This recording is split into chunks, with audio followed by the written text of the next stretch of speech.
Imagine growing up behind the walls of Iran's most feared regime, where your father works for the supreme leader. You are known popularly as the adopted daughter of the supreme leader, and your future is secured by power and silence. But everything changed when she met Jesus. For 23 years, I was the perfect Muslim daughter, until the man in white walked into my locked bedroom at 3 a.m. and spoke my name. Today, my face is known nationwide. I have lost my family, my citizenship, and my safety. But I am telling a story the Iranian government is terrified you will hear. From the palace in Tehran to a lonely apartment in exile, this is the viral testimony of a woman who lost everything to find the one thing that matters. Jesus Christ is appearing in Iran right now, and he is shaking the foundations of the Islamic Republic. My name is Nazanin Mobasser. I am 23 years old, and I was born in Tehran, Iran, on a cold winter morning in January 2002. My father, Ahmad Mobasser, serves as a senior advisor to the Supreme Leader's office in Qom. My mother, Fatemeh, comes from a family of religious scholars who have served the Islamic Republic since the revolution in 1979. I have two older brothers, Hossein and Javad, both working in the Revolutionary Guard Intelligence Division, and one younger sister, Maryam, who is 18 and studying Islamic jurisprudence at Al-Zahra University. We are not the immediate family of the Supreme Leader, but we are close enough that our name carries weight in the corridors of power, close enough that security guards recognize our car, close enough that we live behind walls that separate us from ordinary Iranians. I grew up in a large compound in the Farmania district of northern Tehran, near the foothills of the Alborz Mountains. Our home sits on 2 acres of land, surrounded by high concrete walls topped with security cameras. There are guards at the gate, 24 hours a day, checking identification, monitoring who comes in and who goes out.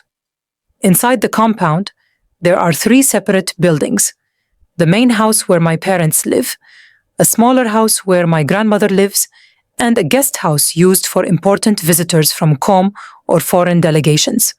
The garden is beautiful, full of pomegranate trees, rose bushes, and a fountain in the center that runs all year. But the beauty cannot hide what it really is: a cage, a gilded, comfortable, prestigious cage, but a cage nonetheless. My childhood was not like the childhood of most Iranian girls. I did not play in the streets. I did not go to public school. I did not have friends from the neighborhood. Everything in my life was controlled, monitored, and arranged by my family. I had private tutors who came to the house to teach me Farsi literature, mathematics, science, and English. I had a religious instructor, a strict woman named Khanom Ahmadi, who taught me Quranic recitation, Islamic history, and the principles of Shia Islam. From the time I was 6 years old, I wore hijab inside the house whenever men outside the immediate family were present. By the time I was 9, I wore full chador whenever I left the compound. Modesty, obedience, and devotion to Islam were drilled into me every single day. My father is a quiet man, but his silence carries more weight than most people's words. He rarely speaks to me directly. In our culture, fathers and daughters do not have casual conversations. He speaks to my brothers about politics, about strategy, about the enemies of the Islamic Republic. He speaks to my mother about household matters and family reputation. But to me, he says very little. I learned early that his silence was approval and his attention was correction. So I stayed quiet, obedient, and invisible. My mother, on the other hand, is constantly present. She manages the house, organizes religious gatherings for women, and ensures that our family's reputation remains spotless. She loves me in her own way, but her love is expressed through control. She chooses my clothes, monitors my phone, decides who I can spend time with, and reminds me constantly that I represent the family and must never bring shame. The rhythm of my life was built entirely around Islamic practice. Every day began before dawn, with the call to prayer echoing from the nearby mosque. I would get up, perform wudu in the cold bathroom, washing my hands, face, arms, and feet, and then join my mother and grandmother in the small prayer room we have in the house. We would spread our prayer rugs facing Mecca and go through the motions of Fajr prayer, bowing, prostrating, reciting verses from the Quran in Arabic that I had memorized but did not always understand. After prayer, my grandmother would sit with me and make me recite Quranic passages from memory. She had a wooden cane that she would tap on the floor whenever I made a mistake. I memorized Surah Al-Baqarah, Surah Al-Imran, Surah Maryam, and dozens of others. The words became part of my breathing, part of my daily existence, but they never touched my heart. After breakfast, I would spend the morning studying with my tutors or attending online university lectures. My father decided I would study political science, though I had no interest in politics. But interest did not matter. What mattered was that I studied something appropriate for a woman of my position, something that would make me useful in managing a household or supporting a future husband's career. I attended my classes on my laptop in my bedroom, camera off, microphone muted unless I had to answer a question. I barely interacted with other students. My world was incredibly small. Afternoons were my own mostly. I would read, browse the internet under my mother's supervision, or spend the time in the garden. But even in those quiet moments, I felt a weight pressing down on my chest, a heaviness I could not name. I prayed 5 times a day, every single day without fail. Fajr before dawn, Duhr at noon, Asr in the afternoon, Maghrib at sunset, and Isha at night. I fasted during Ramadan. I gave charity. I attended women's religious lectures at the mosque. I wore my chador properly. I lowered my gaze around men. I obeyed my parents. I honored the supreme leader. I did everything a good Muslim girl from a religious family was supposed to do. But inside, I felt absolutely nothing. Prayer felt like checking boxes on a list. Fasting felt like enduring hunger. Quranic recitation felt like repeating words in a language that did not speak to my soul. I went through all the motions perfectly, but my heart was somewhere else. Somewhere I could not reach. I thought maybe this was normal, maybe everyone felt this way. Maybe faith was not supposed to feel like anything. Maybe it was just obedience, just duty, just performance. So I kept going. I kept pretending. 6 months ago, my father told me during a dinner that I was engaged. He did not ask my opinion, he simply announced it. My future husband was a man named Reza Karimi, a 34-year-old official in the Ministry of Intelligence and Security. I had met him twice at family gatherings. He was serious, cold, and barely looked at me when we were in the same room. My father explained that the marriage would strengthen ties between our family and another influential family close to the supreme leader. My mother smiled and congratulated me. My grandmother nodded with approval. My brothers said nothing. I sat there with my hands folded in my lap and said the only thing I was allowed to say. Yes, father, the wedding was set for 6 months away. My life had been arranged like furniture in a room I would live in forever, and I had no say in any of it. Around the same time, something strange began happening in Iran. I started hearing whispers, whispers among the household staff, whispers among women at the mosque, whispers that made the men in my family angry and anxious. People were talking about Christians, not the small, quiet Armenian Christian community that had always existed in Iran, but Muslims, Iranians, Persians, people who had been raised in Islam, who had prayed in mosques, who had fasted during Ramadan, suddenly claiming they had become followers of Jesus. I heard my father talking on the phone late at night, his voice tense, discussing what he called the Christian problem. I heard my brothers mention raids on house churches, arrests of converts, interrogations at Evin prison. The regime was clearly worried. But why? What could possibly make so many Iranians abandon Islam? One afternoon, I overheard two of our housekeepers talking in the kitchen. They did not know I was nearby. One of them, a woman named Sohaila, was telling the other about her cousin who lived in Mashhad. She said her cousin had been a devout Muslim her entire life, but recently she had stopped praying in the mosque, stopped fasting, stopped wearing hijab at home. The family thought she had gone mad, but the cousin said she had a dream where a man dressed in brilliant white appeared to her and spoke her name. She said the man told her he loved her and that he was the way to God. She woke up and somehow knew the man was Jesus. Sohaila's voice dropped to a whisper. She said her cousin was now part of a secret church, meeting with other believers in hidden locations, risking arrest and persecution. I stood frozen in the hallway, listening. My first reaction was anger. How could anyone be so foolish? How could anyone betray Islam, betray their family, betray Iran for a foreign religion? But over the following days, I could not stop thinking about what I had heard. I started paying more attention to conversations around me. I noticed my father meeting more frequently with security officials. I noticed speeches on state television warning about the threat of Christian missionaries and Western propaganda trying to corrupt Iranian youth. I noticed fear, real fear. The regime was afraid of something they could not control, and that made me curious. What were they so afraid of? If Islam was the truth, if it was strong and complete, why was there so much panic over a few converts? Why did they need to arrest people for changing their religion?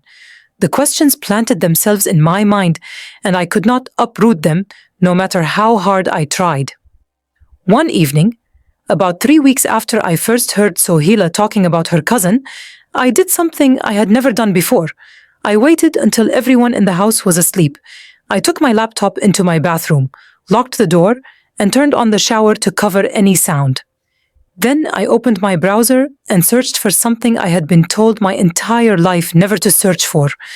I typed in the words Jesus and dreams and Iran. What I found shocked me. There were testimonies, dozens of them, hundreds of them, Iranians from all over the country, from Tehran, from Isfahan, from Shiraz, from Tabriz, telling the same story. They had dreams or visions of a man in white. He spoke to them with love. He called them by name. He told them he was the way to the Father. And when they woke up, they knew somehow they knew that the man was Jesus. Many of them had never read the Bible. Many had never met a Christian. But they all described the same encounter. I sat on the cold bathroom floor with the shower running, staring at my screen, my heart pounding. This could not be real. This had to be propaganda, Western lies designed to deceive Muslims. But the testimonies were too many, too detailed, too consistent, and they were coming from Iranians, people like me, people who had everything to lose. I closed my laptop and turned off the shower. I went back to my bed, but I could not sleep. My mind raced. If this was true, if Jesus was really appearing to people in dreams, what did that mean? Was he a prophet trying to guide Muslims back to God, as Islam taught? Or was he something more? I pushed the thoughts away. I was being foolish. I was letting curiosity lead me into dangerous territory. I needed to forget what I had seen and go back to my normal life. But deep down, I knew it was already too late. The questions had been planted, and they were growing. The next morning, I woke up exhausted. I had barely slept. My mind kept replaying the testimonies I had read the night before, all those Iranians describing the same man in white, the same words, the same overwhelming sense of love. I tried to push it out of my thoughts as I went through my morning routine. I performed wudu, prayed Fajr with my mother and grandmother, recited Quran with the usual corrections from my grandmother's cane tapping the floor. But my heart was not in it.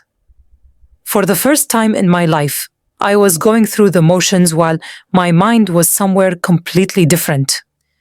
I kept thinking about one phrase that appeared in almost every testimony I had read. He called my name. Why would Jesus call the Muslims by name? Why would he appear to people who had been taught their entire lives that he was just a prophet, nothing more? Over the next few days, I could not stop myself from searching for more information. Every night, I would wait until the house was silent, lock myself in the bathroom, turn on the shower, and read testimonies on my laptop. I read about a man in Qom, the holy city where my father worked, who had been a mullah teaching in a religious school. He said Jesus appeared to him while he was studying late at night in his office. The presence filled the room with light. The man said he fell to his knees, terrified, but then heard a voice saying, "I am the truth you have been searching for." The mullah left his position, abandoned his career, and joined an underground church. He was eventually arrested and sent to Evin prison. I read about a woman in Isfahan who had been barren for 15 years. She had prayed to Allah countless times, made pilgrimages to holy shrines, consulted religious leaders. Nothing worked. Then one night, she dreamed of a man who touched her stomach and said, "I am the giver of life." She woke up and within months discovered she was pregnant. She named her son Itza, the Farsi name for Jesus. I read about a Revolutionary Guard officer in the Mashhad whose job was to raid house churches and arrest Christians. He took pride in his work, believing he was protecting Islam from corruption. One night after a particularly brutal raid where he had beaten several believers, he went home and fell asleep. He dreamed he was standing in a courtroom. A man in white stood before him as the judge. The officer tried to defend himself, listing all his religious duties, his prayers, his service to the Islamic Republic. But the man in white said, "You have persecuted me." Why? The officer woke up shaking, covered in sweat. He could not get the dream out of his head. Within a week, he sought out the same Christians he had arrested, asked for forgiveness, and gave his life to Jesus. He was later executed for apostasy. His story was documented by underground church networks and shared secretly among believers. The more I read, the more I realized this was not isolated incidents. This was a phenomenon. Something massive was happening across Iran, and the government was desperately trying to contain it. I started noticing things I had not paid attention to before. At family dinners, my father would mention new strategies to combat the spread of Christianity. Increased surveillance on internet activity, more arrests, harsher sentences for converts, raids on homes suspected of hosting secret church meetings. My brothers talked about interrogation techniques used on captured Christians, trying to force them to reveal the names of other believers. The fear in their voices was real. They were not afraid of an external enemy. They were afraid of something happening inside Iran, inside Iranian hearts, that they could not stop with guns or prisons. One afternoon, I was sitting in the garden, reading, when Sohila, the housekeeper I had overheard talking about her cousin, came to water the plants. She looked nervous, glancing around to make sure no one else was nearby. Then she did something unexpected. She sat down on the bench next to me. In our household, staff never sat in the presence of family members unless invited, but she sat down anyway, her hands trembling. She spoke quietly, barely above a whisper. "Khanom Nazanin, forgive me for speaking out of turn, but I need to tell you something. My cousin, the one I mentioned before, she asked me to give you a message."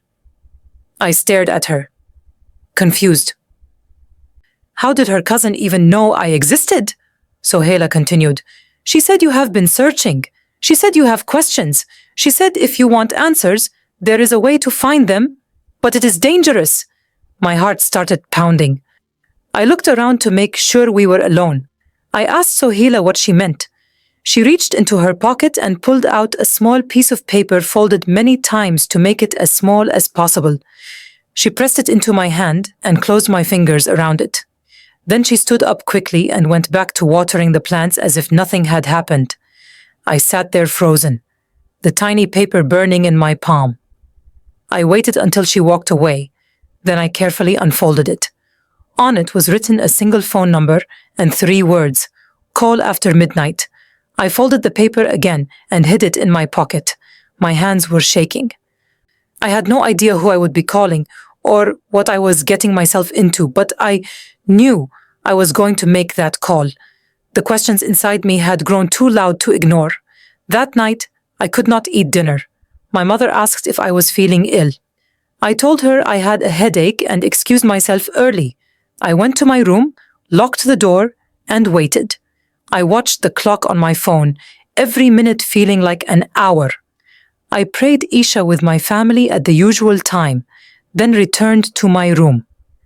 I lay in bed fully dressed, waiting for the house to go silent. By 11:30, I could hear my father's loud snoring from their bedroom down the hall. My mother always slept heavily. My brothers lived in a separate part of the compound. Mariam, my younger sister, slept in the room next to mine, but she always fell asleep early. By midnight, the entire house was dark and quiet.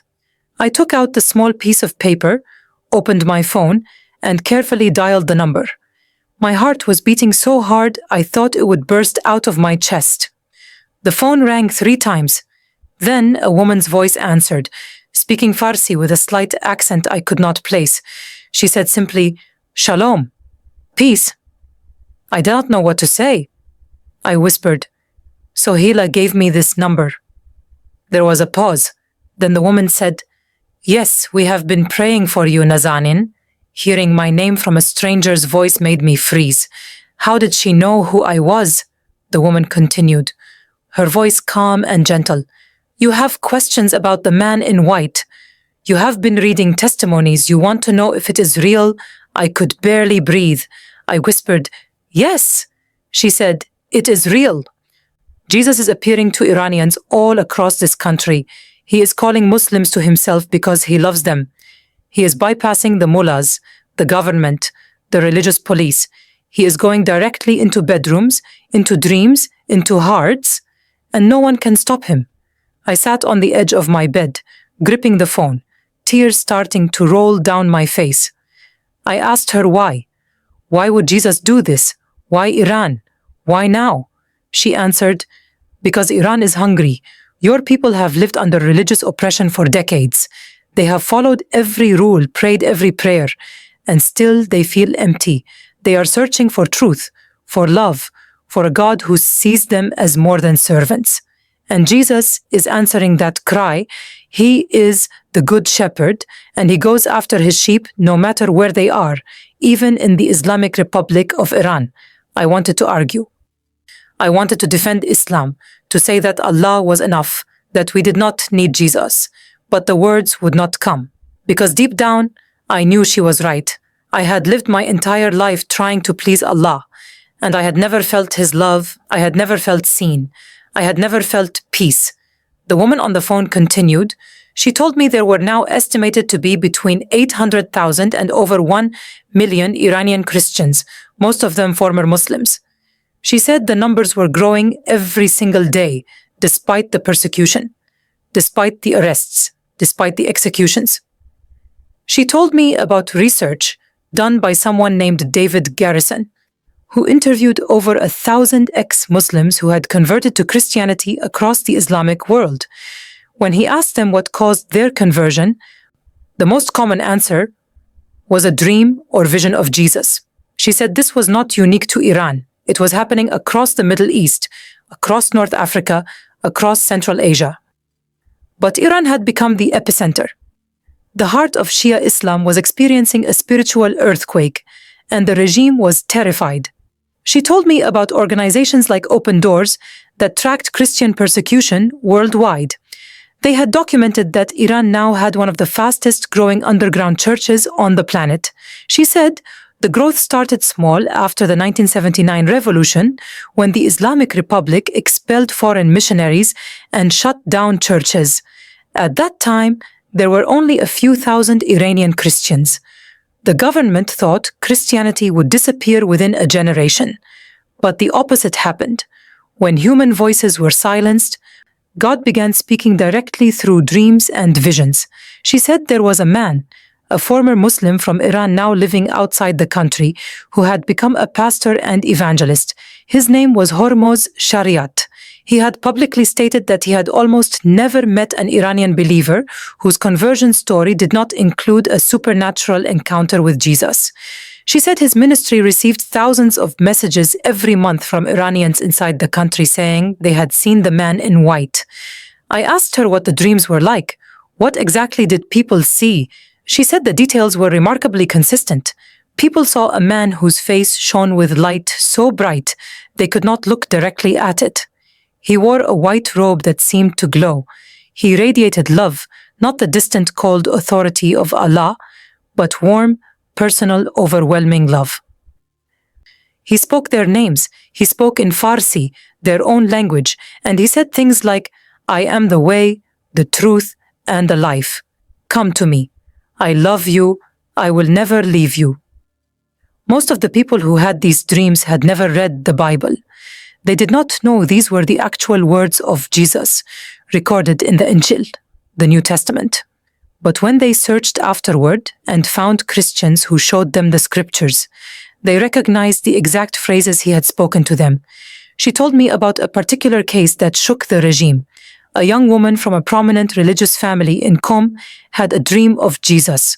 She converted, joined a house church, and was eventually discovered. Her family tried to force her to recant.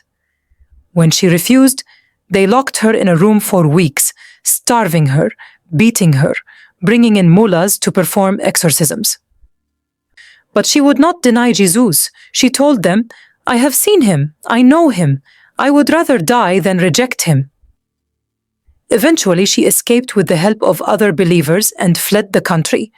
Her testimony was shared online and went viral, reaching millions of Iranians. It caused panic among religious authorities because she came from their own ranks, from a family deeply embedded in the Islamic establishment. If someone like her could be reached by Jesus, then no one was safe from his call. I asked the woman on the phone why God used dreams. Why not just appear physically in public where everyone could see? She gave me 2 reasons, and both made sense in a way that frightened me. First, she said, dreams are culturally significant in Middle Eastern and Islamic culture. Muslims believe dreams can be messages from God. The Quran itself talks about prophetic dreams. So when Jesus appears in a dream, Iranians take it seriously. They do not dismiss it as imagination.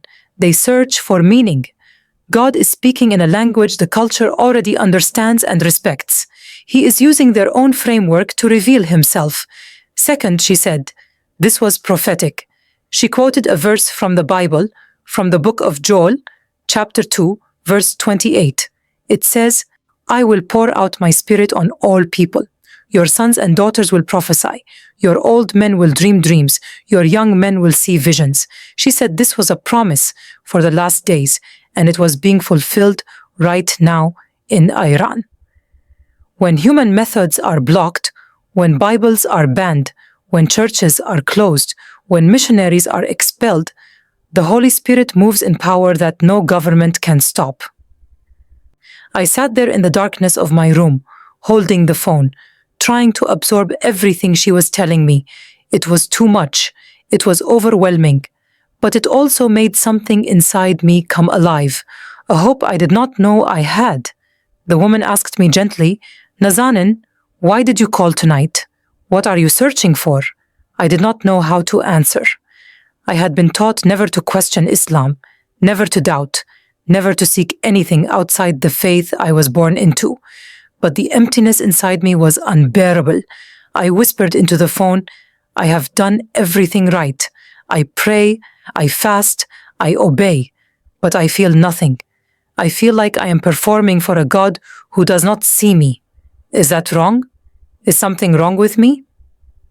The woman's voice became even softer, full of compassion. She said, "No, Nazanin, nothing is wrong with you. You are experiencing what millions of Muslims experience. Islam is a religion of works, of striving, of trying to earn God's favor. But you can never be sure you have done enough. You can never be sure God is pleased. You live in fear of judgment, fear of hell, fear that your good deeds will not outweigh your bad deeds on the scale. That is not peace. That is not love. That is slavery. But Jesus offers something completely different. He offers grace. He offers forgiveness that is not earned but given freely. He offers a relationship with God based not on your performance but on His finished work. When He died on the cross and rose again, He paid the price for sin once and for all. You do not have to earn your way to heaven. You just have to receive the gift He is offering. I started crying silently, covering my mouth so no one in the house would hear. Everything she said resonated with something deep inside me. But I was terrified of what it would mean if I believed her, terrified of what my family would do, terrified of the consequences. The woman seemed to sense my fear. She said, "I know you are afraid, Nazanin, but fear is a prison, and Jesus is offering you the key. You do not have to make any decisions tonight. But I want you to do one thing. I want you to pray. Not the ritual prayers you have been taught. Just talk to God honestly. Tell Him what you are feeling. Tell Him you want to know the truth. Ask Him to show you who Jesus really is. And then wait. See what happens. God is not afraid of your questions. He is not offended by your doubts.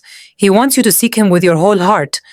And He promises that if you do, you will find Him." Before we ended the call, she told me she would be praying for me. She said there were believers all over the world praying for Iranians, praying that God would reveal Himself, praying for protection over those who were searching. She gave me another number to call if I ever needed help or had more questions. Then she said something that I would never forget. She said, "Nazanin, you are not an accident. God knows your name. He knows where you live. He knows the cage you are in, and He is reaching for you. Do not be afraid to reach back." Then the line went silent. I sat there in my dark room, staring at my phone, feeling like the ground beneath me had shifted. I did not know what I believed yet, but I knew I could not go back to pretending everything was fine. The whispers had become too loud. The questions had become too urgent, and somewhere deep inside, I wanted to know this Jesus who was walking through Iran, calling people by name, offering love instead of fear. I wanted to know if He would call my name too. For the next week, I lived in a state of constant tension. During the day, I went through my normal routines. I attended my online classes, sat through family meals, prayed with my mother and grandmother, and smiled politely when my mother talked about wedding preparations for my marriage to Reza. But inside, I was fighting a war. Every night, I would lie in bed thinking about what the woman on the phone had told me. Ask Him to show you who Jesus really is. I had never prayed like that before. All my prayers had been memorized, Arabic phrases, repeated 5 times a day in the same positions, facing the same direction. The idea of just talking to God in my own words felt strange and almost disrespectful. But the emptiness inside me had grown so painful that I was willing to try anything. So one night, about 5 days after that phone call, I did something I had never done in my entire life. I prayed in Farsi, in my own words, asking for truth. It was a Thursday night. I remember the date exactly, March 14th, 2024. The house was quiet. Everyone had gone to bed. I had prayed Isha with my family earlier, gone to my room, and waited until I was sure no one would disturb me. I locked my bedroom door, turned off the lights, and sat on the floor next to my bed. My heart was pounding. I felt foolish and scared at the same time. I did not know how to start. So I just began speaking into the darkness. I whispered, "God, whoever you are, I need to know the truth. I have followed Islam my whole life because I was born into it, because my family taught me, because everyone around me believes it. But I do not know if it is true. I do not feel anything when I pray. I do not feel loved. I do not feel seen. I feel empty. If Islam is the truth, then help me believe it with my heart, not just my actions. But if Jesus is real, if he is truly who the testimonies say he is, then please show me. I am begging you. I cannot keep living like this. I sat there in silence for a long time, waiting. I did not know what I expected. Maybe a voice from heaven, maybe a sign, maybe nothing. The minutes passed slowly. I heard nothing but the sound of my own breathing and the distant hum of traffic outside the compound walls. I started to feel foolish. What was I doing? Praying to a God I was not even sure existed, asking him to reveal a prophet that Islam said was not divine. I was being ridiculous. I stood up, brushed the dust off my clothes, and climbed into bed. I pulled the blanket over myself and closed my eyes, feeling more alone than ever. I whispered one last sentence before trying to sleep. If you are real, please do not leave me in this darkness. Then I drifted off, exhausted from the emotional weight I had been carrying all week. I do not know what time it was when I woke up, but I woke suddenly, my eyes opening wide, my heart racing. The room felt different. The air was thick, heavy, but not in a suffocating way. It felt charged, like the atmosphere before a thunderstorm. I sat up in bed and looked around. Everything looked normal.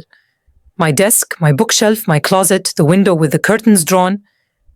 But something was different. I could feel it.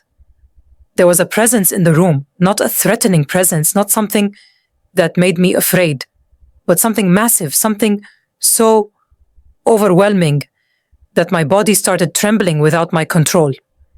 I pulled my knees to my chest, my back against the headboard, and I whispered into the darkness, "Who is there?" No one answered with words, but the presence grew stronger. It felt like the room could barely contain it. And then I saw light. It started as a faint glow in the corner of the room near the window. At first, I thought maybe the curtains had moved and moonlight was coming through, but the glow grew brighter. And I realized it was not coming from outside. It was coming from inside the room. The light expanded, soft but brilliant, filling the space between my desk and the wall. And then I saw him. A figure. A man.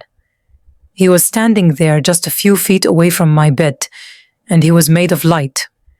I do not know how else to describe it. His face was so bright I could not look directly at it, like trying to stare at the sun.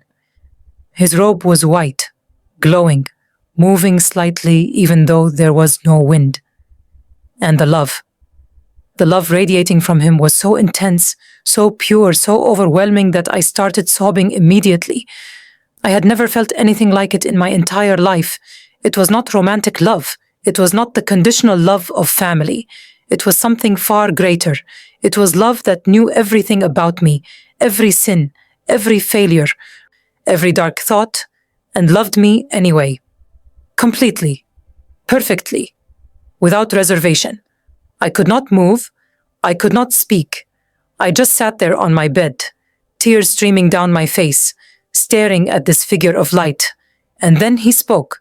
The voice did not come from outside. It came from inside me, inside my heart, inside my mind. But it was not my own voice. It was distinct, clear, powerful, and gentle all at the same time.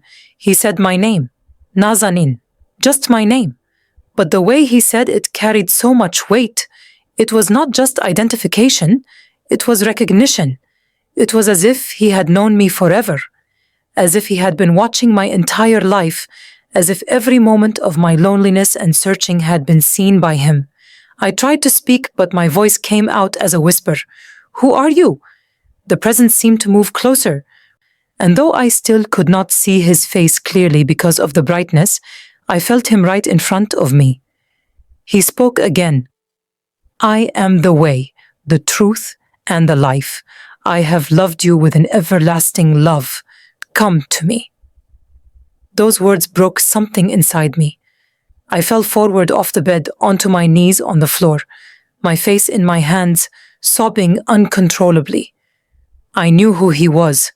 I did not need him to say the name. I knew. This was Jesus. This was the man in white that thousands of Iranians had seen. This was the one the regime feared. This was the one I had been reading about in testimonies late at night.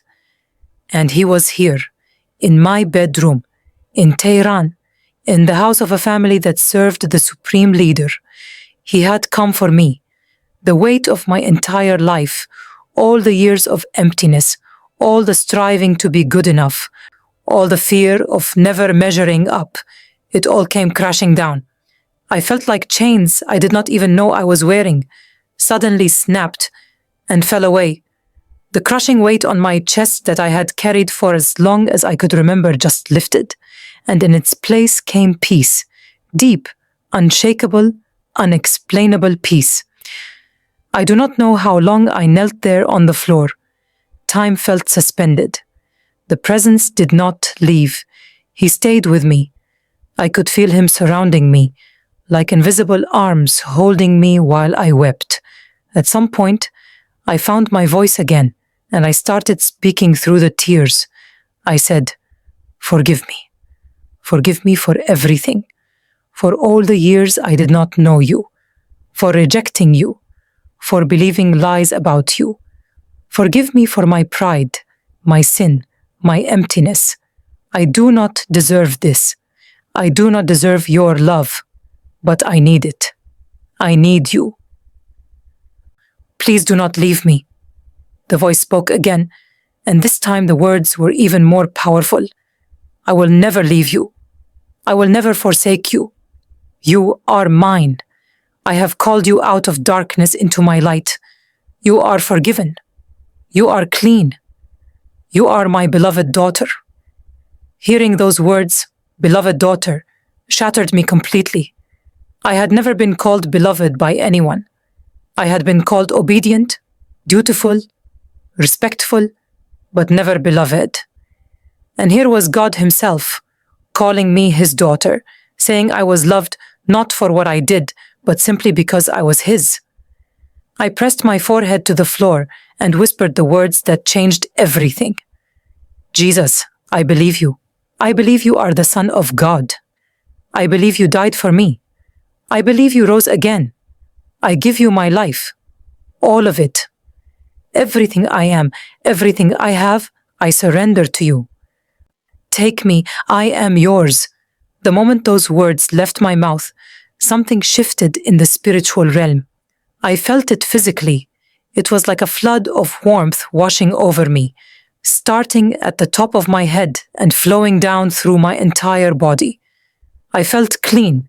I felt new. I felt like every dirty, shameful, broken part of me had been washed away and replaced with something pure and whole. The heaviness was gone. The fear was gone. The emptiness was completely filled, and in its place was joy. A joy so deep and real that I started laughing through my tears. I had never experienced anything like this in 23 years of Islamic practice. Not once, not even close. I do not know how long the encounter lasted. It could have been minutes, it could have been hours. But eventually, the intensity of the presence began to ease.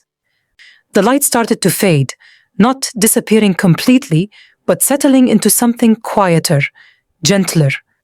I lifted my head from the floor and looked around the room. Everything looked normal again. The figure was no longer visible. But I absolutely knew that I was not alone. Jesus was still with me. He had promised He would never leave, and I believed Him. I sat back on the floor, leaning against my bed, exhausted but more alive than I had ever felt. I whispered into the quiet room, "Thank you. Thank you for finding me. Thank you for loving me. Thank you for saving me." I felt a warmth in my chest, a gentle confirmation, like a voice without words saying, "You are welcome, beloved." I stayed on the floor until the first light of dawn started creeping through the edges of my curtains. I heard the call to Fajr prayer echoing from the mosque nearby, the same sound that had woken me every morning of my life. But this morning, I did not get up to perform wudu and pray toward Mecca. I stayed where I was, talking to Jesus in my own words, thanking him, asking him to help me understand what had just happened, asking him to show me what to do next. I felt his presence, quiet but steady, like a hand on my shoulder. I knew my life had just changed forever. I knew I could not go back to who I was before this night. I knew I belonged to Jesus now, and that belonging would cost me everything. But I did not care. I had found what I had been searching for my entire life. I had found love. I had found truth. I had found him. When the call to prayer ended and the house started to stir with the sounds of my family waking up, I finally stood and looked at myself in the mirror. I looked the same on the outside, same face, same hair, same body. But inside, everything was different. I was not the same Nazanin who had gone to bed the night before. That Nazanin was dead. I had been born again, though I did not know that term yet. I just knew I was new. I whispered to my reflection in the mirror, I am a follower of Jesus now. Saying it out loud made it real, terrifyingly real, but also beautifully real. I had no idea what would happen next. I had no idea how I would navigate this new faith in a house full of people who would consider me an apostate if they knew. I had no idea how to learn about Jesus, how to pray properly, how to live as a Christian in the Islamic Republic of Iran. But I knew one thing with absolute certainty. Jesus had called my name. He had walked into my locked bedroom in Tehran and revealed himself to me, and nothing, absolutely nothing, would ever be the same again. The morning after Jesus appeared to me, I had to pretend nothing had changed. I washed my face, put on my hijab, and went downstairs to join my family for breakfast. My mother was talking about fabric samples for the wedding. My father was reading the news on his tablet, frowning at some political development. My grandmother was complaining about her arthritis. Everything was exactly the same as it had been every morning of my life, but I was completely different. I sat at the table, nodded at the appropriate times, and tried to eat the bread and cheese in front of me. But inside, I was screaming with joy and terror at the same time. I wanted to shout that Jesus was real, that he had come to me, that everything we believed was incomplete. But I knew if I said one word, my life as I knew it would end immediately.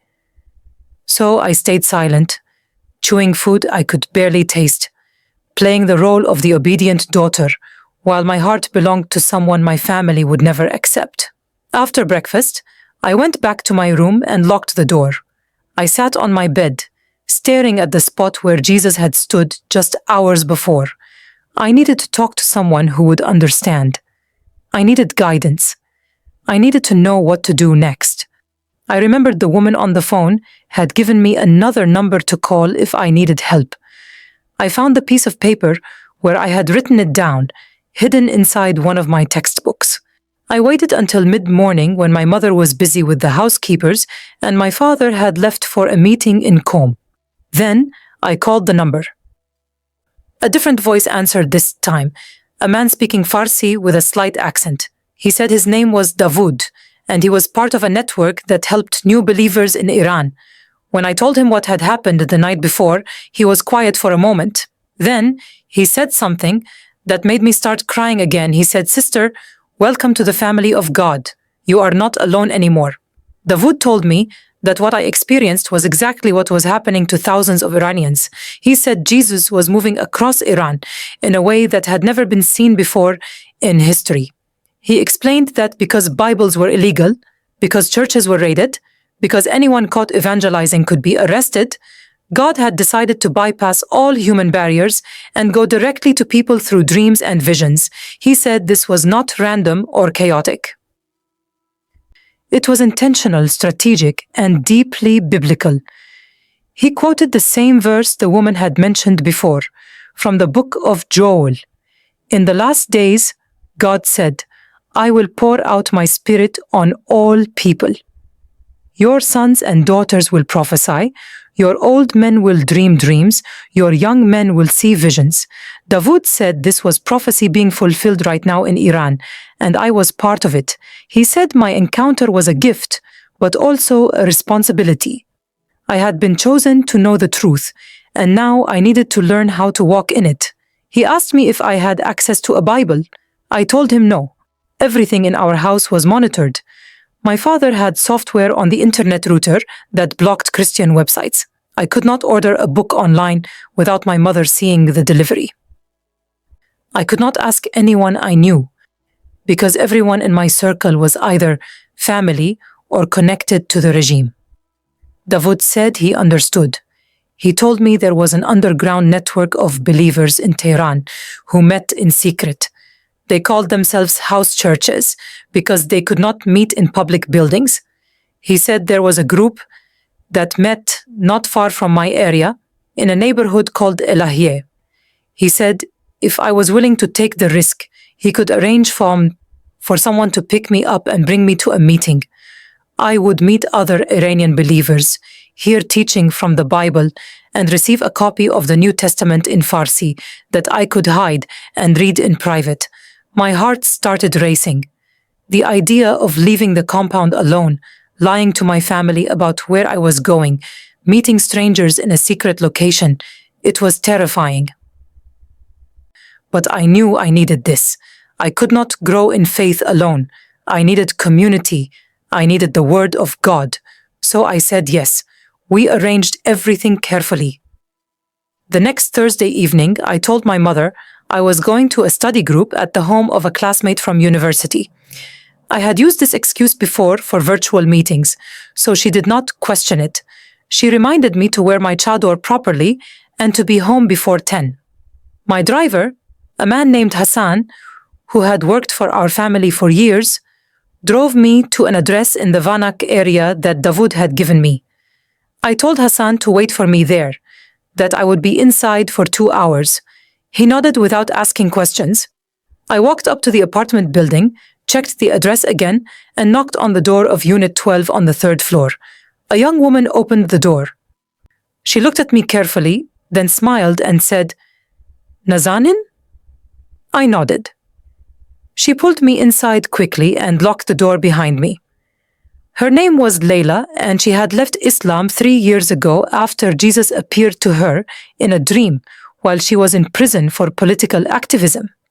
Inside the small apartment, there were about 15 people sitting on cushions on the floor, men and women together, which was unusual in Iranian culture.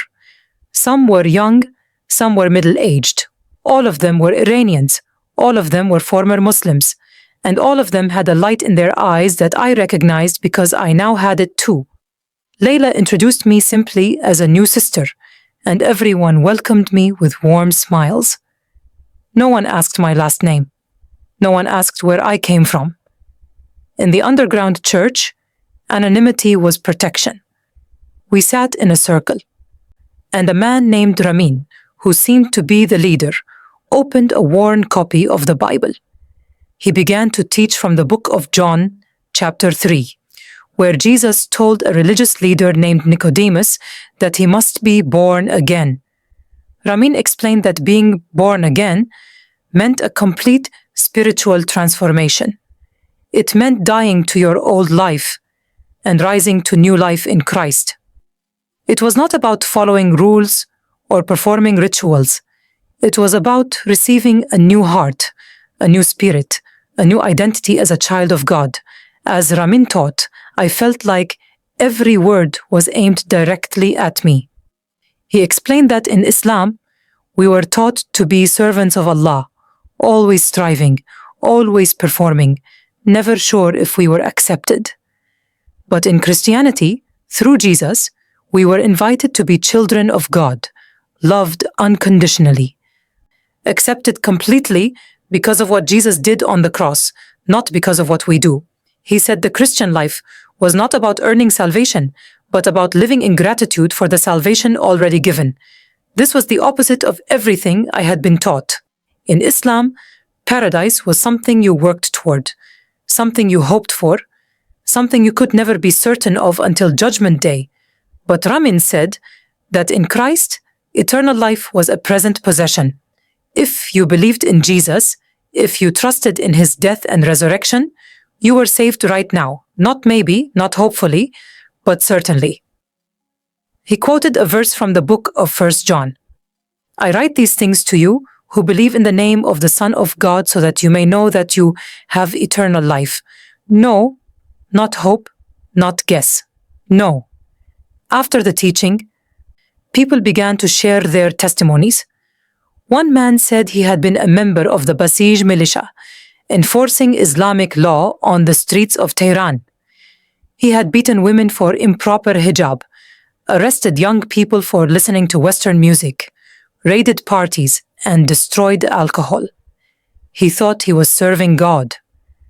Then one night, Jesus appeared to him in a dream and asked him, "Why do you persecute my people?" The man woke up, quit the Basij the next day, and searched until he found a house church. He had been a believer for 2 years now and said he had never known peace until he met Jesus.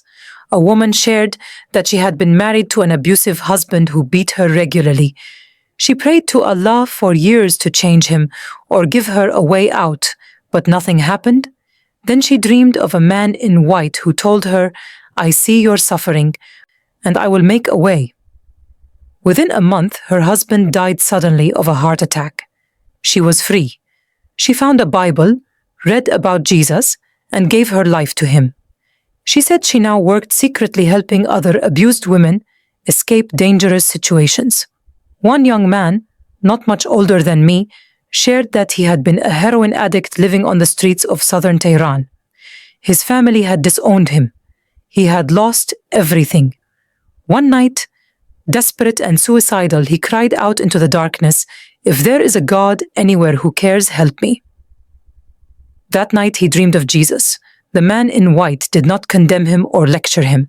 He simply said, "I love you, come home." The young man woke up, checked himself into a rehabilitation program run by an underground Christian ministry, got clean, and had been sober for 18 months. He said Jesus saved his life in every possible way. Listening to these stories, I realized that the testimonies I had read online were not exaggerations. They were real. These were real people sitting in front of me, people who had lost everything to follow Jesus, and not one of them regretted it. Their joy was real. Their peace was real. And their love for Jesus was so strong that they were willing to risk arrest, torture, even death, just to gather together and worship him. At the end of the meeting, Ramin brought out several small books wrapped in plain brown paper. He handed one to me and said, "This is the New Testament in Farsi. Read it every day, hide it carefully. Let the Word of God teach you who Jesus is and who you are in him." He also gave me a phone number written on a tiny piece of paper. He said if I was ever in danger, if I was ever discovered, I should call that number and they would help me escape. I took the book and the number, my hands trembling, and thanked him. Then the group gathered around me, laid their hands on my shoulders and head, and prayed for me. They prayed for protection, for wisdom, for courage. They prayed that my family would come to know Jesus. They prayed that I would grow strong in faith, and that God would use my testimony to reach others. I stood in the center of that circle, tears running down my face, feeling loved and supported in a way I had never experienced in my own family. Before I left, Layla pulled me aside and told me something that would prove to be critical in the weeks ahead. She said, "Nazanin, you are about to enter the hardest season of your life. You will have to live 2 lives. The public life where you pretend to be Muslim to survive, and the private life where you follow Jesus in secret. This will feel like betrayal. It will feel like hypocrisy, but it is not. It is wisdom."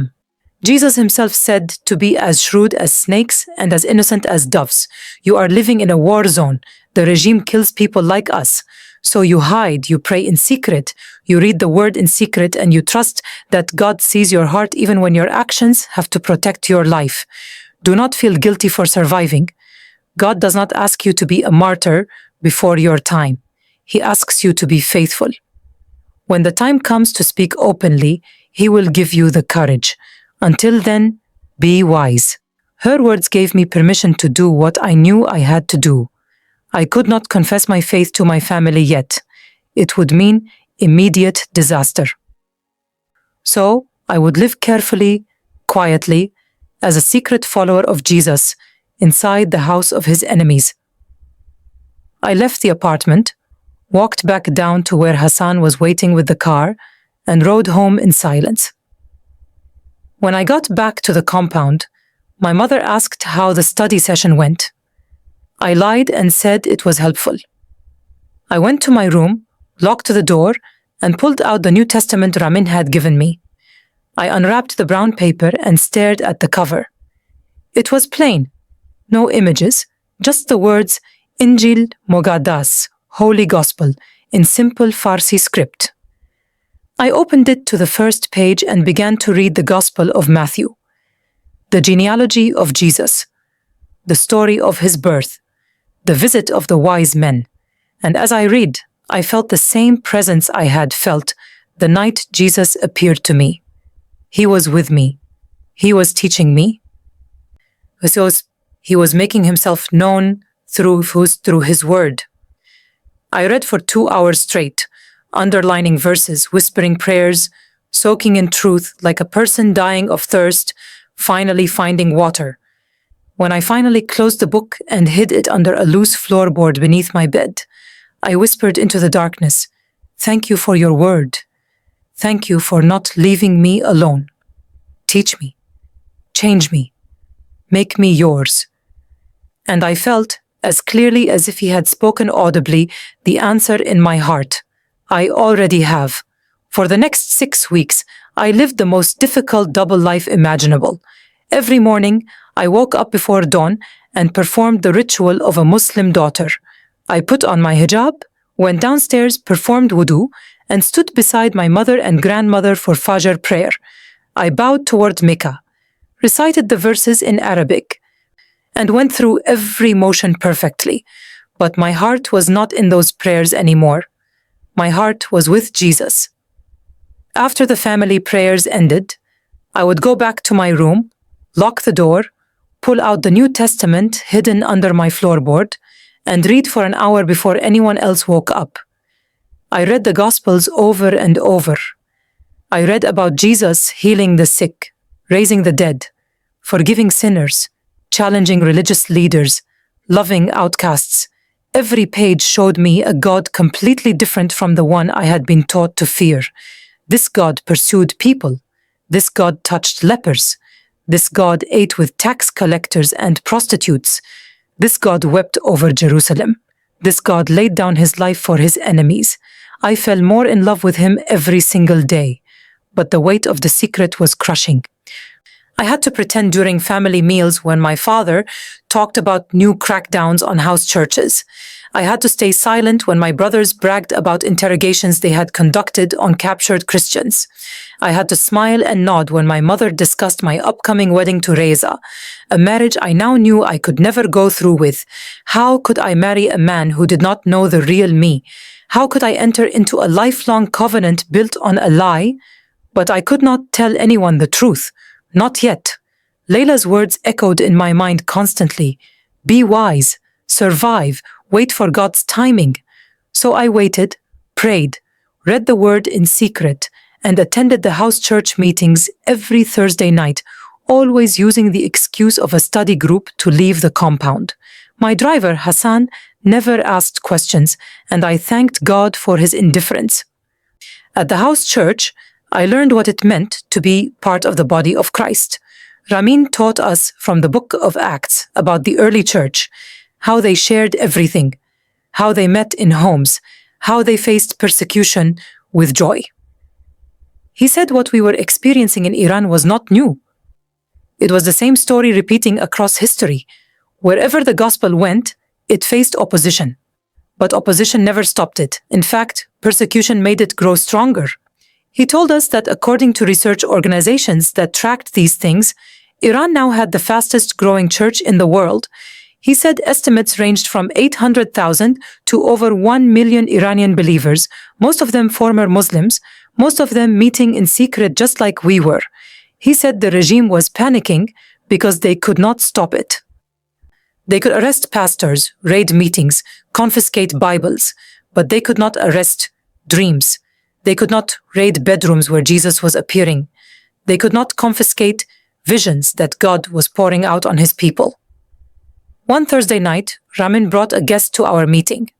An older man, maybe in his 60s, with a kind face and tired eyes. Ramin introduced him simply as Brother Hormoz.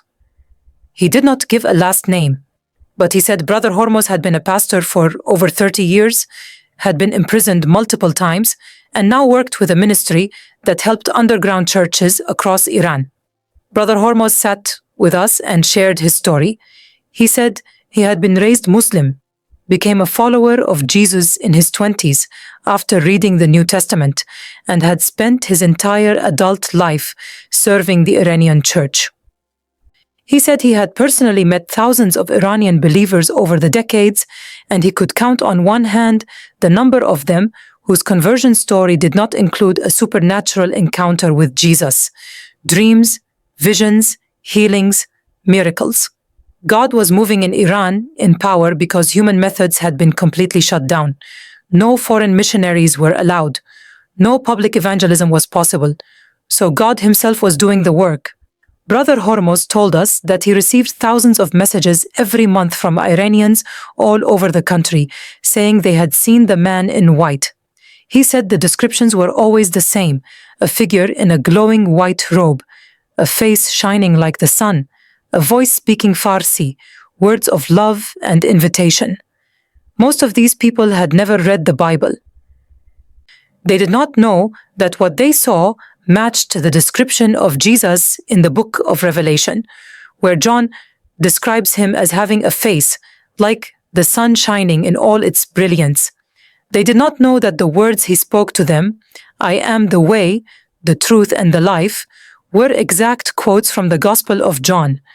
But when they searched afterward, when they found Christians and were shown the scriptures, they recognized everything.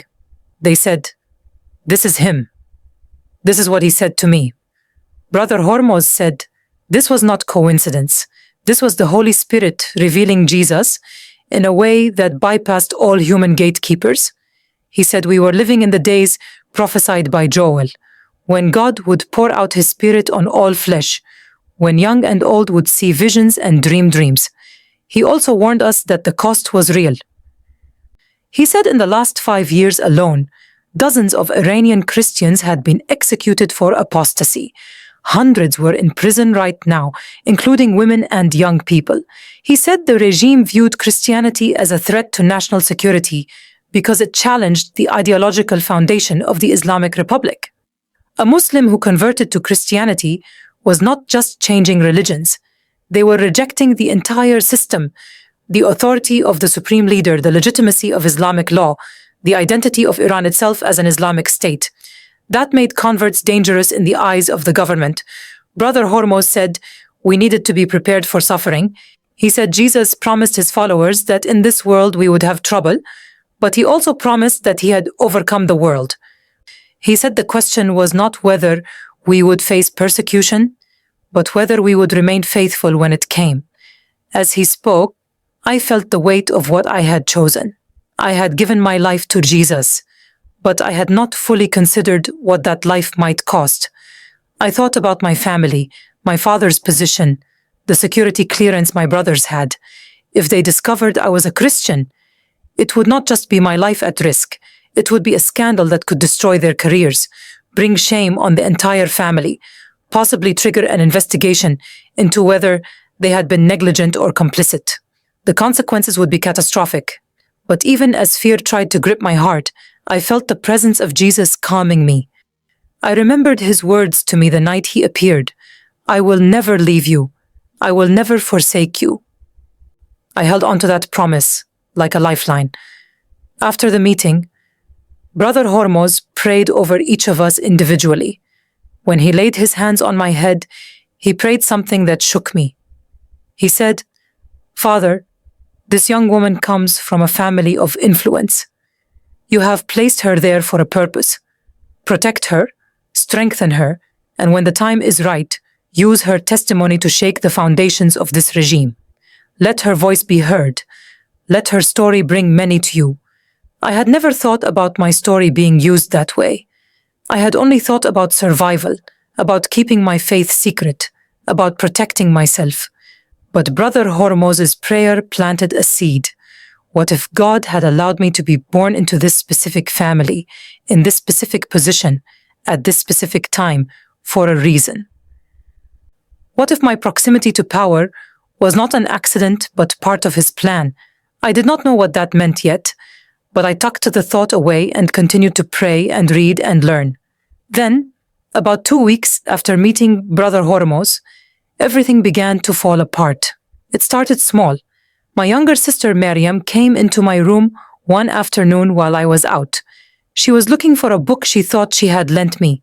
She started searching my bookshelf, opening drawers, looking under things, and she found the loose floorboard under my bed. I do not know what made her pull it up. Maybe curiosity, maybe accident, but she did. And underneath, she found my New Testament. I was not home when it happened. I was sitting in the garden reading a book for one of my classes when Maryam came running outside, her face pale, holding the small book in her hands. She walked up to me and held it out without saying a word. My heart stopped. I stared at the New Testament in her hands, then looked up at her face. She was 18, still living completely under our parents' authority, still deeply embedded in the Islamic worldview we had been raised in. I had no idea how she would react. For a long moment, we just looked at each other. Then she whispered, "Nazanin, what is this? Why do you have this?" I could have lied. I could have said I found it somewhere, that I was reading it to understand the enemy, that it meant nothing. But I was tired of lying, and something in her eyes made me think maybe, just maybe, she could be trusted. So I told her the truth. I took the book from her hands, sat down on the garden bench, and told her everything. I told her about the emptiness I had felt my whole life. I told her about the testimonies I had read online. I told her about the night I prayed and asked God to show me the truth. I told her about Jesus appearing in my room, about the light, about the voice, about the overwhelming love. I told her I had given my life to Him and that I could never go back. Maryam listened without interrupting, her eyes getting wider and wider. When I finished, she sat down next to me, silent for a long time. Then she said something that shocked me. She said, "I have been having dreams too. I did not know what they meant, so I never told anyone. But I keep seeing a man in white standing at the end of my bed. He does not say anything. He just looks at me, and I feel like he wants me to come to him. But I am afraid." My hands started shaking. My own sister.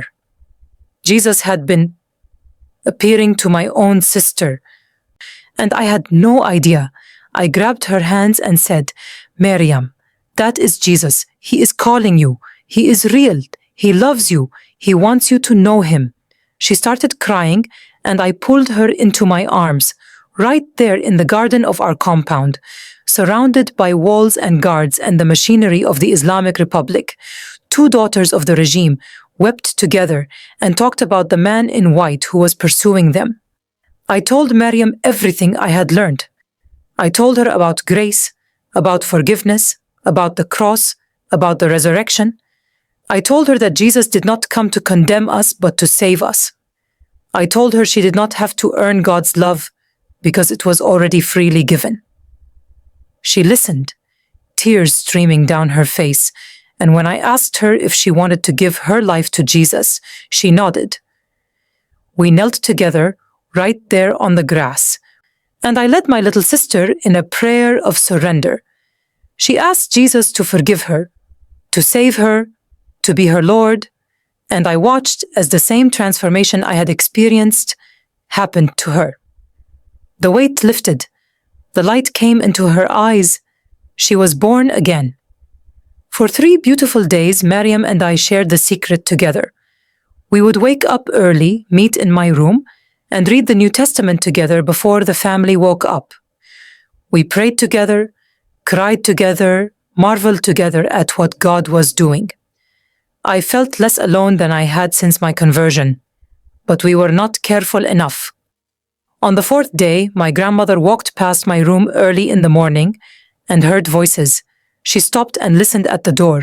She heard me reading scripture out loud in Farsi. She heard Miriam praying to Jesus, and she did not knock. She went straight to my father. Within an hour, my father and both my brothers were standing in my room. My father's face was like stone. He asked me one question. "Are you a Christian?" I looked at Miriam, who was trembling beside me. I looked at the New Testament on my bed, still open to the book of Romans where we had been reading. I looked back at my father, and I said the words that sealed my fate. Yes, I am a follower of Jesus Christ. The room exploded. My father started shouting, something I had never heard him do. My brothers grabbed my arms, demanding to know who had corrupted me, if I had been meeting with missionaries, how long this had been going on. My grandmother stood in the doorway, crying and cursing me, calling me an apostate, saying I had brought hellfire on the family. My mother came running, screaming, collapsing against the wall when she heard the truth. Miriam tried to defend me, tried to say she believed too, but my father turned on her with such fury that she went silent. He said I had poisoned her mind, that she was young and foolish, that she would recant and be forgiven. But me, I was old enough to know better. I had made my choice, and I would face the consequences. My father told my brothers to lock me in my room. He said he needed to think about what to do. He could not report me to the authorities without destroying his own career. But he could not let me stay in the house and contaminate the family. He paced back and forth, talking to himself, talking to my brothers. I heard him say, "If this gets out, we are finished. Everything we have built, destroyed because of her." My brothers suggested sending me away quietly, maybe to a psychiatric facility, claiming I had a mental breakdown. My grandmother suggested something darker. She said in her village, when a girl brought this kind of shame, the family handled it privately. No one had to know. I understood what she meant, honor killing. My mother was hysterical, begging my father not to hurt me, saying I was confused, that I could be fixed. But my father was not listening to anyone. He locked me in my room and said he would decide my fate by morning. I sat on the floor of my locked room that entire night, praying. I could hear voices downstairs, my father and brothers arguing about what to do with me. I could hear my mother sobbing. I could hear my grandmother's angry voice demanding justice for the shame I had brought on the family. I knew I was in serious danger. In Iran, honor killings still happened, especially in families connected to the regime where reputation meant everything. My father had the power to make me disappear quietly, and no one outside the family would ever ask questions. But I was not afraid of death anymore. I had met Jesus. I knew where I would go if they killed me. What terrified me was not dying, but the thought of Miriam being forced to recant, being beaten or tortured into denying the faith she had just found. I prayed desperately for her protection, begging God to shield her, to give her strength, to not let my choices destroy her life. Around midnight, I heard footsteps outside my door. The lock turned, and my younger brother Javad stepped inside. He closed the door quietly behind him and stood there looking at me. His face was hard to read. He was the quieter of my two brothers, less aggressive than Hossein, but still completely loyal to the regime. He worked in intelligence, interrogating dissidents, tracking down enemies of the state. I had no idea why he was here or what he wanted. He sat down on the floor across from me and spoke in a low voice. He said, "Nazanin, I do not understand you. We gave you everything. You had a good life, a respected family, a future. Why would you throw it all away for a foreign religion? Why would you betray everything we stand for? I looked at him and said simply, because I found the truth. Because Jesus is real, and he loves me in a way I never felt loved before. Because I was empty my whole life and he filled me. I know you cannot understand that, but it is the truth. Javad shook his head. He said, Father wants to send you to a facility. A place where they fix people like you. They will use medication, therapy, isolation, whatever it takes to make you renounce this insanity. If that does not work, he is considering other options. I know what grandmother suggested, and I think he might listen to her. You have brought unbearable shame on this family, Nazanin. The only way to erase that shame is to erase you. I felt a chill run through me, but I kept my voice steady. I said, then let him do what he thinks he must. I will not deny Jesus. I would rather die than reject the one who saved me. Javad stared at me for a long time. Then he did something completely unexpected. He reached into his jacket and pulled out a phone. Not his official phone, but a small, cheap phone I had never seen before. He handed it to me and said, I do not agree with what you have done. I think you are foolish and deceived, but you are still my sister. I do not want to see you dead, so I am giving you one chance. There is a number programmed into this phone. Call it. Tell them you need to leave Iran immediately. They will help you. You have until dawn. After that, I cannot protect you.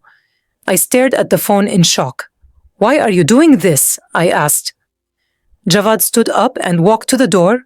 He paused with his hand on the handle and said, because 2 years ago, I interrogated a Christian woman at Evin prison. She was a convert about your age. We tortured her for 3 days trying to get her to give us names of other believers. She never broke. She never screamed. She just prayed. And when we were done, when we threw her back in her cell, she looked at me and said, I forgive you. I have never forgotten that. I did not understand it then, and I do not understand it now, but I see the same thing in your eyes that I saw in hers. So go. Get out of Iran while you still can. He left the room and locked the door behind him. I sat there holding the phone, my heart racing. This was God's provision. This was the escape route I had prayed for. I turned on the phone and found the contact. It was simply labeled, Help. I pressed call. A man answered immediately, speaking Farsi. He said, This is the emergency line. Who is this? I said, My name is Nazanin Mobasser. My family has discovered I am a Christian. I am in danger. I need to leave Iran tonight. There was a brief pause. Then the man said, We know who you are. We have been praying for you. Stay where you are. We are sending someone to get you within the hour. Keep this phone on. I will call you back with instructions. Do not bring anything that will slow you down. Just yourself, understand? I said yes. He hung up. I sat there, trying to process what was happening. Everything was moving so fast. 1 hour. In 1 hour, I would either escape or be caught trying. I thought about Miriam locked in her room down the hall. I thought about my mother who, despite everything, still loved me in her broken way. I thought about never seeing them again, never walking in this house again, never breathing Iranian air again. The weight of it crushed me. But I also thought about the testimonies I had heard at the house church. The man who had been a Basij militant, now serving Jesus. The woman who had been abused, now free. The young addict, now clean and whole. All of them had lost everything to follow Jesus. All of them said he was worth it, and I believed them, because I had met him too. I had felt his love, and nothing, absolutely nothing in this world was worth more than that. 20 minutes later, the phone vibrated. A text message with an address in southern Tehran and instructions. Come to the back wall of your compound at exactly 2 a.m. Someone will be waiting on the other side. Climb over. Bring nothing. Tell no one. I looked at the clock. It was 1:15. I had 45 minutes. I went to my window and looked out at the compound. The back wall was near the garden, away from the main gate where the guards were stationed. It was about 3 meters high. topped with decorative iron spikes, but climbable if I was careful. I had never climbed anything in my life, but I would have to try. I changed into dark clothes, pants and a long tunic, and tied my hair back. I looked around my room one last time. At the bed where I had slept for 23 years, at the desk where I had studied, at the spot on the floor where Jesus had appeared to me. I whispered, "Thank you for everything that happened in this room. Thank you for calling me here. Now lead me out." I unlocked my door as quietly as possible. Javad had left it unlocked when he left. I stepped into the hallway. The house was silent. Everyone had finally gone to bed, exhausted from the crisis. I moved like a shadow down the stairs, avoiding the steps that creaked, barely breathing. I reached the back door that led to the garden. It was locked, but I knew where my mother kept the spare key. I found it, unlocked the door, and stepped outside into the cool night air. The garden was dark except for a few solar lights along the pathways. I moved quickly across the grass toward the back wall, staying low, praying that no one would look out a window and see me. When I reached the wall, I looked up. It was higher than it seemed from my window. The iron spikes on top looked sharp, but I had no choice. I found a section where a tree grew close to the wall. I climbed onto the lowest branch, then pulled myself up higher, my hands shaking, my legs trembling. I had never done anything like this. I reached the top of the wall, carefully avoiding the spikes, and looked over the other side. It was a narrow alley, dimly lit by a distant streetlight. And there, parked in the shadows, was a car with its lights off. I could see a figure standing beside it, looking up at me. That was my ride. That was freedom.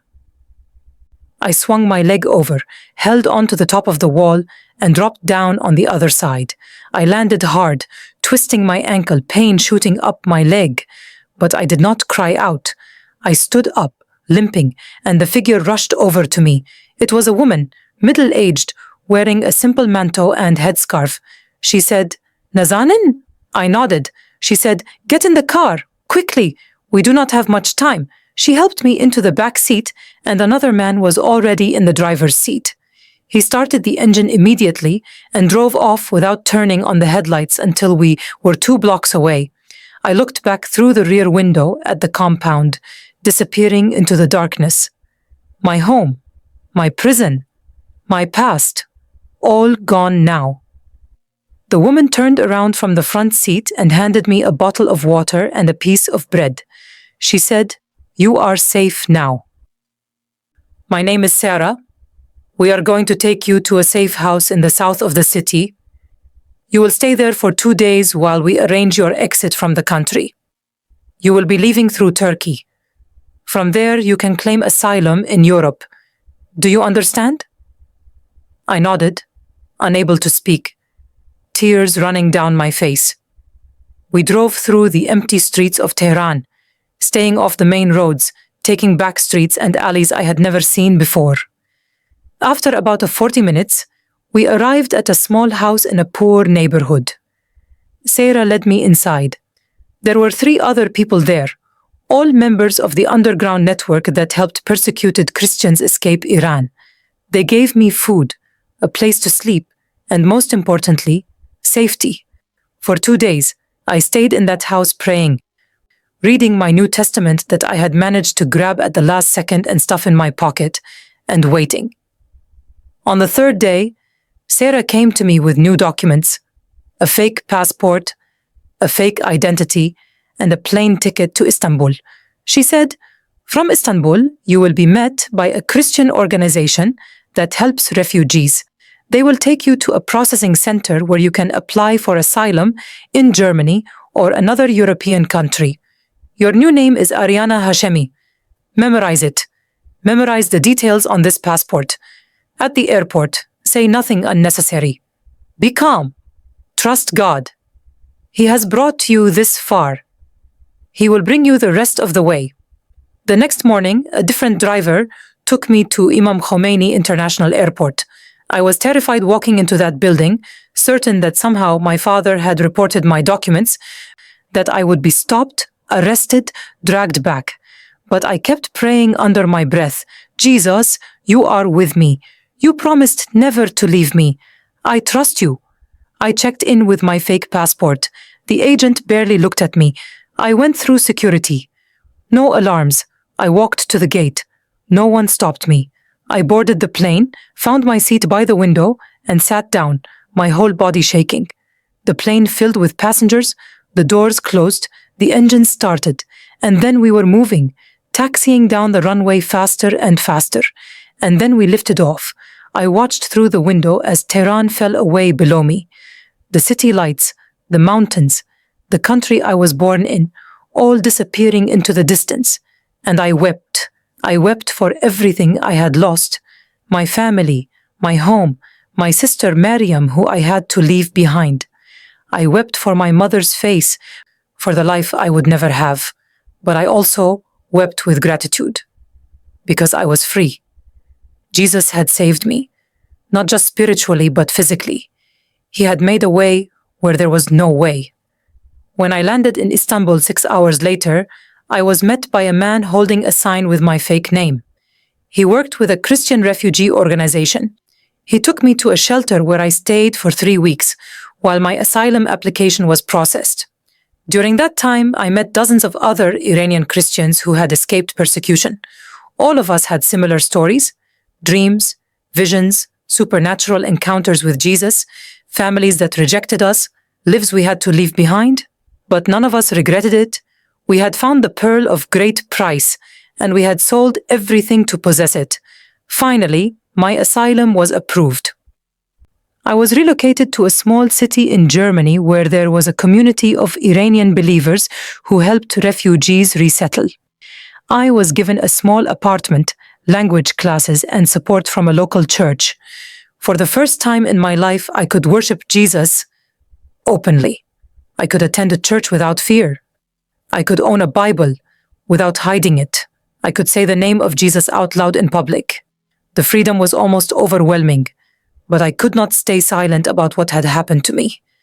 6 months after arriving in Germany, I was connected with a ministry that recorded video testimonies of Iranian Christians. They asked if I would be willing to share my story. I hesitated at first. Going public would mean my family would definitely see it. It would mean permanently burning every bridge. It would mean I could never return to Iran, even if the government changed. But I prayed about it, and I felt God saying clearly, I did not save you just for yourself. I saved you to be a voice, to be a witness, to show Iranians that I am real, that I am moving, that no wall is high enough to keep me out. So I agreed. I sat in front of a camera in a small studio, and I told my story. I told them who I was, whose daughter I was, what family I came from.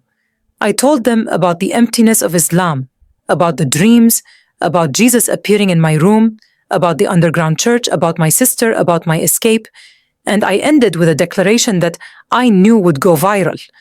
I said, Jesus Christ is appearing in Iran right now to hundreds of thousands of people. I am one of them. He is calling Muslims by name. He is offering love, forgiveness, and freedom. And no government, no regime, no religious authority can stop him.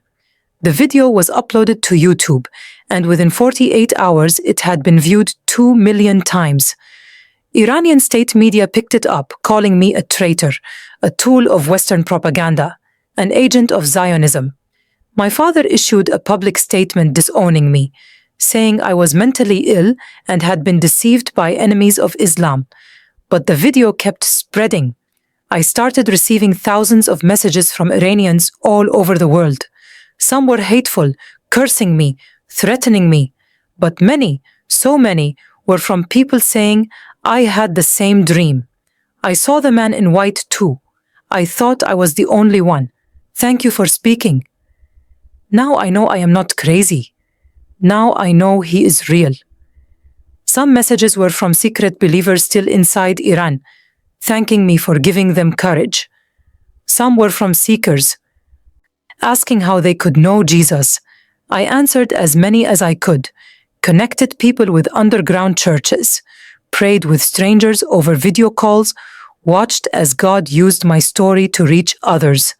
One message broke me completely. It came 3 months after the video was posted. It was from Mariam. She had found a way to contact me through an encrypted app.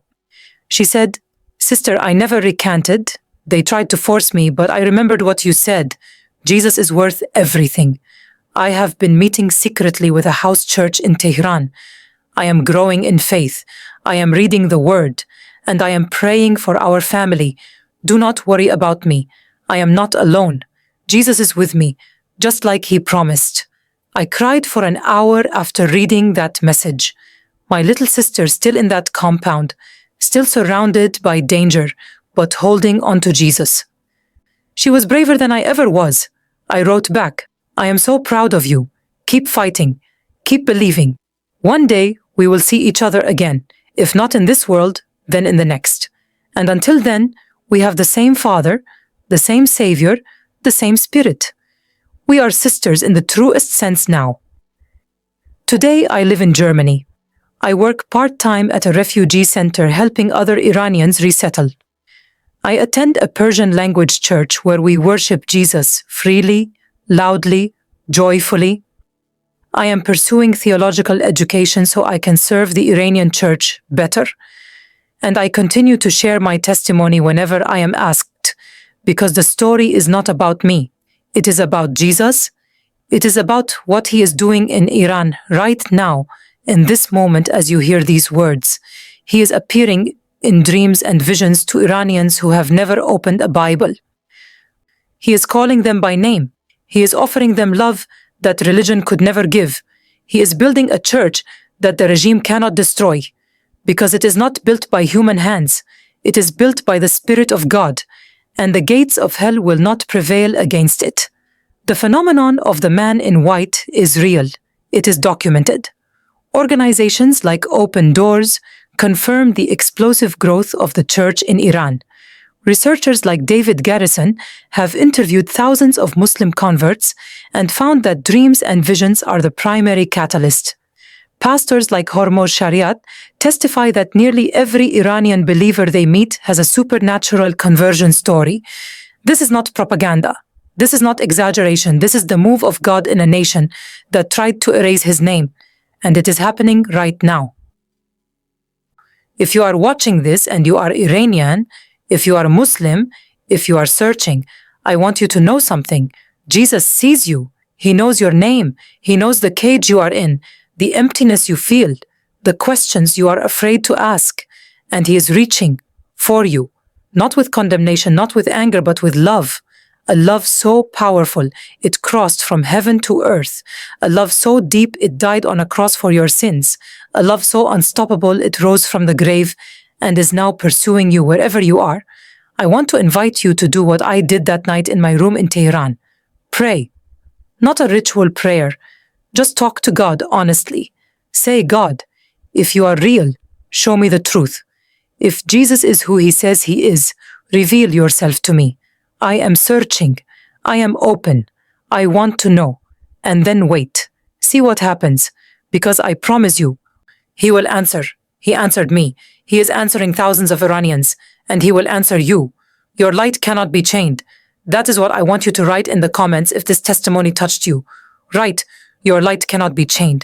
Let it be a declaration of faith. Let it be a prayer for Iran. Let it be a reminder that no regime, no wall, no persecution can stop the unstoppable love of Jesus Christ. He is moving. He is calling.